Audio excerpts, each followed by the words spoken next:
காலை நேர பிரதான செய்திகளின் ஊடாக நர்மதா சிறில் முதலில் தலைப்பு செய்திகள்.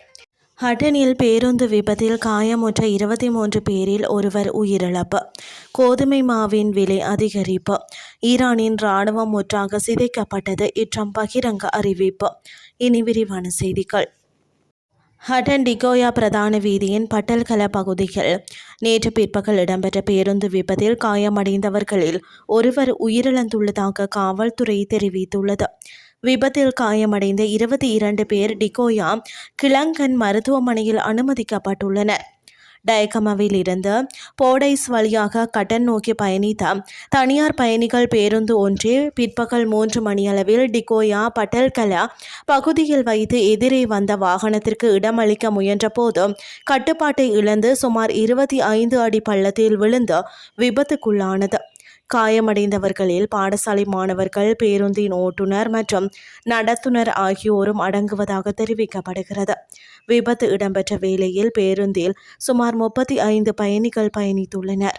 சம்பவம் தொடர்பாக கட்டன் காவல்துறையினர் மேலதிக விசாரணைகளை முன்னெடுத்து வருகின்றனர். போக்குவரத்து செலவுகள் அதிகரித்துள்ளமையை கருத்தில் கொண்டு கோதுமை மாவின் விலையை அதிகரிப்பதாக பிரீமா நிறுவனம் அறிவித்துள்ளது. இதற்கமைய 1 கிலோகிராம் மாவின் விலை 4 ரூபாவினால் அதிகரிக்கப்பட்டுள்ளது. பிரீமா நிறுவனம் கோதுமை மாவின் விலையை அதிகரித்துள்ள போதிலும் பான் உள்ளிட்ட வெதுப்பக உற்பத்தி பொருட்களின் விலைகளை அதிகரிப்பதில்லை என அகில இலங்கை பேக்கரி உரிமையாளர்கள் சங்கம் தீர்மானித்துள்ளது. இனி வெளிநாட்டு செய்திகள்.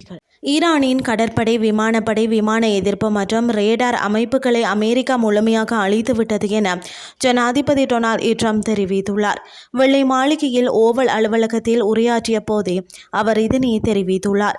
இது தொடர்பில் மேலும் தெரிவித்த அவர், அமெரிக்காவின் தாக்குதல்களால் ஈரானின் தற்காப்பு அரண்கள் பலவீனமடைந்துள்ளதாக குறிப்பிட்டுள்ளார்.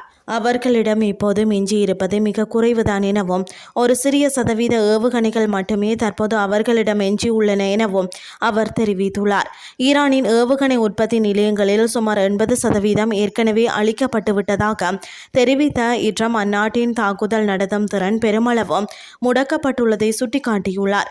ஈரானிடம் எஞ்சியுள்ள குறைந்த அளவிலான ஆயுதங்களை கொண்டு அமெரிக்காவிற்கு பெரிய அச்சுறுத்தலை ஏற்படுத்த முடியாது என்பதையும் அவர் உறுதிப்படுத்தி தெரிவித்துள்ளார். ஈரானின் இராணுவ பலம் சரிந்துள்ள நிலையில் அணு ஆயுத கனவை அவர்கள் கைவிட வேண்டிய கட்டாயத்தில் இருப்பதாகவும் அவர் மறைமுகமாக சுட்டிக்காட்டியுள்ளார். ஈரான் ஒருபோதும் அணு ஆயுதங்களை வைத்திருக்காது என்பதை மீண்டும் ஒரு திட்டவட்டமாக வலியுறுத்திய ட்ரம்ப், இது அவர்களுக்கு தெரியும், உலகில் உள்ள மற்ற அனைவருக்கும் தெரியும் என குறிப்பிட்டுள்ளார். அமெரிக்காவின் கடுமையான பொருளாதார மற்றும் இராணுவ அழுத்தங்களுக்கு மத்தியில் ஈரான் தனது அணுசக்தி திட்டங்களை முழுமையாக கைவிடும் வரை எவ்வித சமரசமும் செய்ய போவதில்லை என்பதில் அவர் உறுதியாக உள்ளதாக சுட்டிக்காட்டியுள்ளார். ட்ரம்பின் இந்த தகவல் பிராந்தியத்தில் அமெரிக்காவின் இராணுவ மேலாதிக்கத்தை பறைசாற்றுவதாக அமைந்துள்ளதாக சுட்டிக்காட்டப்பட்டுள்ளமை குறிப்பிடத்தக்கது. இத்துடன் செய்திகள் யாவன் நிறைவடைகின்றது. அடுத்த காலை 8:30க்கு எதிர்பாருங்கள். நன்றி.